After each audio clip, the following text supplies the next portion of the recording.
Log, day 2697. I have been floating in this void for several years now.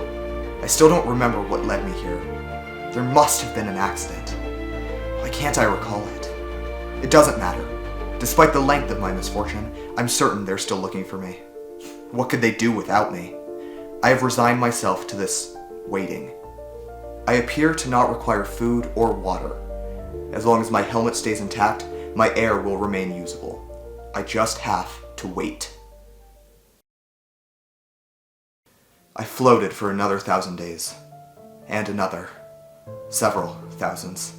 I lost count. I noticed, though, I never got hungry. I never lamented over thirst. I slept simply out of boredom, no longer for necessity. I was something entirely new. I was a being that didn't need to eat or drink. I was all-powerful. I was a god. I had never been a religious man, but after I returned home, the people would worship me as their king. I would be a king whose reign never ceased. I didn't age or grow weary. My mind stayed sharp as it had always been. Truly, what better ruler could there be than a god among his men? I was a god.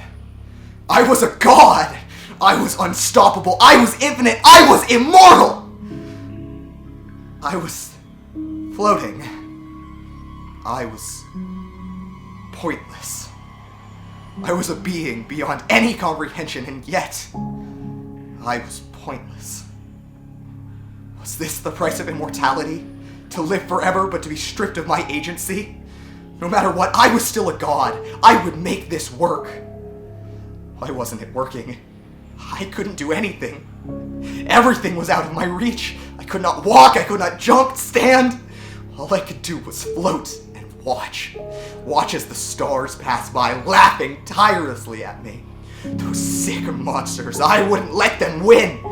This is my life, and it was mine to do with as I see fit. I wanted it to end. What was the point of immortality if I could do nothing with it? I slipped my helmet off, and nothing. No air filled my lungs, and yet it didn't matter. It didn't change anything. All of my agency was gone from my life, even my choice to end it. What was this curse? What was this? A game? A cosmic joke forced upon me by a force beyond? I wasn't laughing. What could I have done to deserve this? I was a god among men. I was someone everyone aspired to be. Why was I subjected to this senseless torture? I deserved more. I demanded more. I would not allow this to be the end of my story. How dare creation play this ridiculous, frivolous game? Every time, I forgot how silent space was. Despite the screaming in my mind, I could never externalize it. And yet, even with the silence of space, the noise never ceased. I floated on and on, lost in the ravings my mind would not cease. As each eon passed, the lights that filled the void around me dimmed, one after another. Despite the deaths all around me, mine never came. I was so caught up in my mind I didn't realize how many were gone, until I looked upon the death of the last star. It was stunning. An array of light and color, a tapestry of the truth of creation. It was marvelous and unlike anything else. It was the most beautiful sight I would ever see. The dark truth of it, though, was it was the last I would see for a very long time. With the loss of the last star, I was truly faced with how alone I was. I begged with any being that would listen for a release from this curse that bound me. I desired nothing more than to join the stars as my comrades and move on to the place after. Despite my hopes, my begs, my sobs, no prayers were answered. I floated in the inky darkness of my tomb for an eternity. After the last star, I feared nothing was left other than my body and the decaying sanity that inhabited it. I felt alone until, one day, I awoke and saw two rocks beside me. I don't know when they appeared or when they left.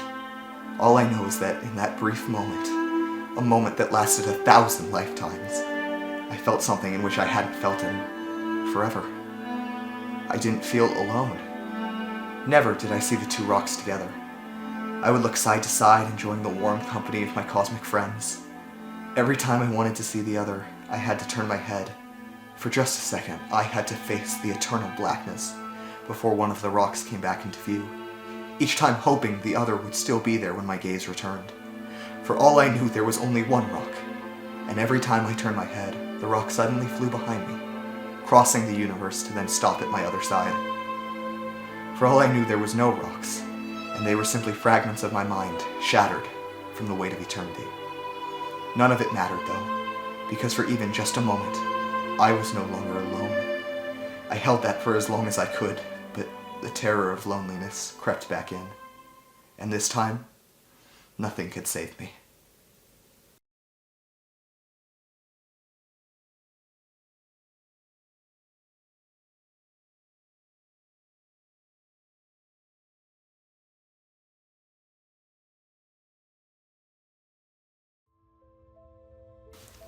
For the first time in an eternity, I saw something. Or maybe just another form of nothing.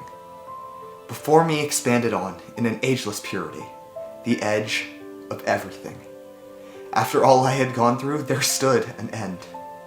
It was strange to see the edge of everything, because for the first moment in a very long time, I finally felt like I was seeing something. After 1,000 lifetimes in a void, anything, even an end, looked like a beginning. But was it not? In the face of an end, all my time, all my hopes and fears, all my pleas to hold on to the life I once knew, I realized that my life ended the day I was left stranded. I lost my life the day I lost the ability to make a choice. What is life without the ability to choose? To decide to go on knowing it will end one day? Isn't life the ultimate choice? Despite my immortality, I had died long ago. I died the day I lost the choice to live. As I reached on into the ever-expanding light, it dawned on me. This was unlike anything else in creation. However long I had floated in space, that time was infinitesimal to the existential foreverness. And yet, it was always here. There was always an end to everything, and I was always destined to arrive at it. However, as I glanced in the face of true eternity, all my years seemed like sand in an hourglass, each falling as a tiny speck, quickly being buried under the next speck to come along.